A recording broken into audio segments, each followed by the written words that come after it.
So the alpha server is currently open in Hypixel Skyblock, and while there might not be anything major, like major changes, in my opinion there's quite a lot of smaller but good changes that all in all add up to being very good. Now I will say at the same time there are a ton of changes in this alpha. Some changes that are a little bit strange and to me don't make a massive amount of sense, but we're going to take a look at some of the main ones anyway. Now, I think the first thing to mention is this isn't a typical alpha test that they put on there. It's not a typical alpha sort of update that they put on there to test.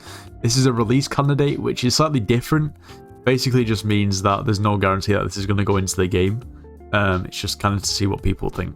Which I guess in essence is the same as anything that they put on alpha. Anyway. There's a lot of changes and balancing to a lot of the Spider Slayer weapons, and also, you know, the introduction of the Spider Slayer RNG meter that was delayed because they didn't want to absolutely kill all of the drops. Now, what I talked about in a previous video, and what I think is, you know, what should have happened anyway, is the fact that the Scorpion foil is now actually included in the upgrade line of the Tarantula Slayer weapons. So as we can see, it is now the second best weapon for Spider Slayer, deal plus 250% damage to and gain plus 30 combat wisdom against arthropods. It also has the web cut ability that all of the other Tarantula Slayer weapons have as well, which is cool. It slots right in between the Tarantula Fang and also the Sting. Now the Tarantula Fang, the Recluse Fang, both of those have been changed too. Some stats increasing slightly and others decreasing. Now of course this is to allow for the implementation of the Scorpion foil into the line. Now what this has also meant is that the Sting has got a pretty substantial upgrade. Its passive damage to spiders has gone from plus 250% to 300%, and it's also got an extra 15 strength. Now we can see that we can only use the Sting when we get to Spider Slayer level 8, and the Scorpion foil is usable from a Spider Slayer level 6. Now in terms of the changes to those weapons and the implementation of the Scorpion foil into that weapon line, I think it should have happened anyway, so I think all in all, you can't really complain too much about that. But there are a few other questionable changes. We'll get into those in just a moment. Before we go any further, if you are planning on purchasing anything from the Hypixel store, make sure to use code NITROS as it gets yourself 5% off. You should join the Discord server, it's linked in the description of this video. We offer slayers and dungeon carries, so if you need carries or want to carry and make some coins, make sure to join. Also, if you're not already, you should subscribe to the channel. So we've got changes to Abiphones. We've made several changes to Abiphones in preparation for a new Abiphone event. Stay tuned for that event in the near future. Okay, cool. Nice. Not sure really what sort of event they can do revolving around Abiphones. A keynote event? It'll be interesting to see. But we've got another tab called Abiphones & Co. Say hello to Abiphones & Co. This new building in the hub will let early game players purchase Abiphones, basic Abiphones, a new budget model of Abiphone with 6 contact slots. Alda, the employee who works there, will also teach you how to add NPC contacts. And here the new building is in-game. And as promised, Alda is inside. Now what I will say is I don't think this is particularly bad. I've had friends who haven't played Skyblock before, and I've tried to basically teach them the basics so they can at least, you know, progress on their own from there. And for some reason, when it comes to the Abiphone, it's kind of hard to convey. So having this NPC here as a guide, I think is actually a pretty decent idea. And I think the right idea for Skyblock at the moment is to make this game more friendly and easier to understand for the newer players.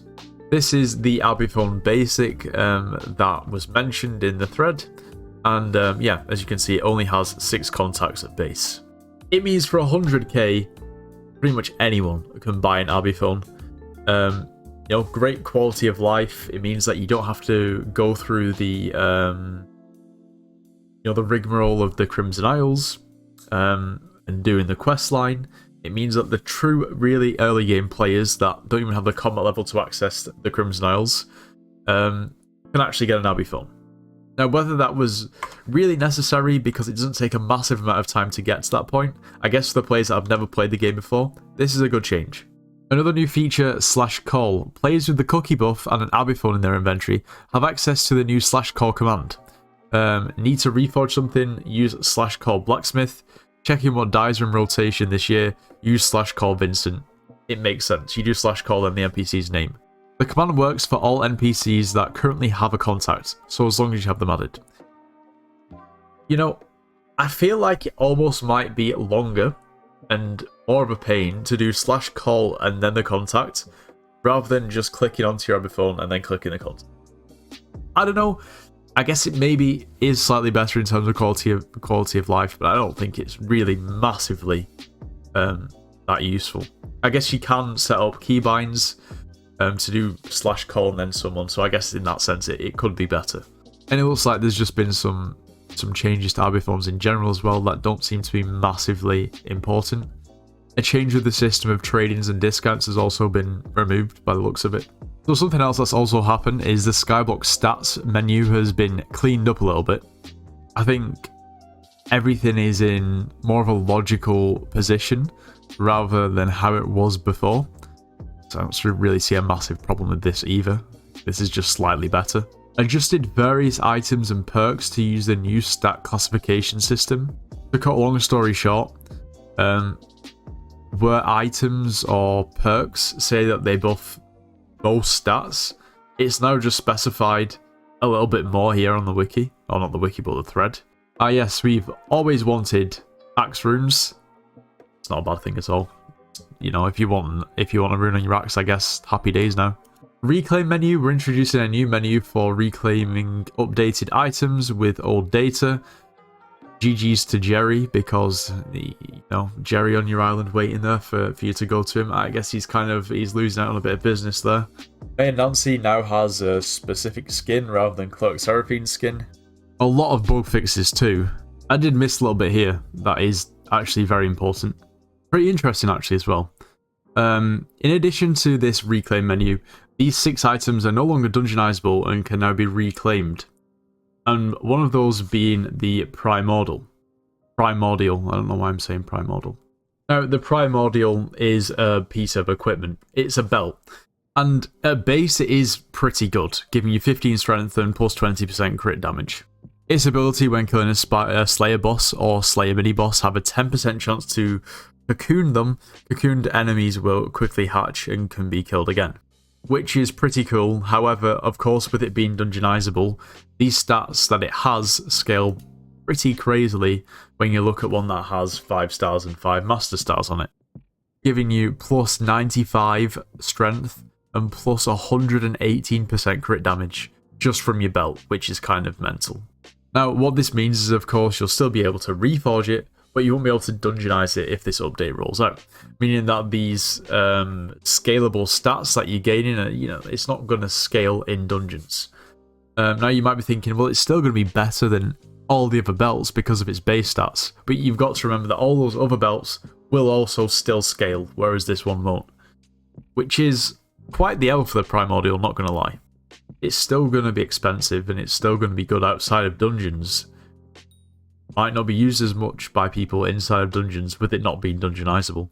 And it looks like for all these items here as well, including the Halberd of the Shredded, which is the Axe of the Shredded, which is an interesting one. This was used quite a lot actually in dungeons, so I guess that's going to be taking a backseat now as well.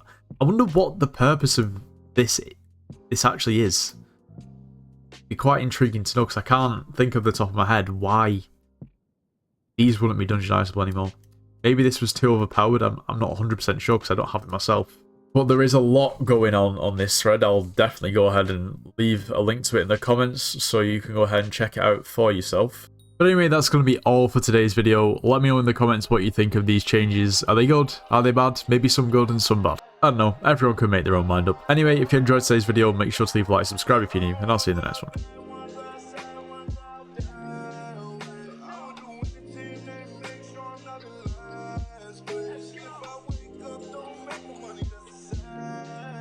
Walk 2500 on my shirt with the tag.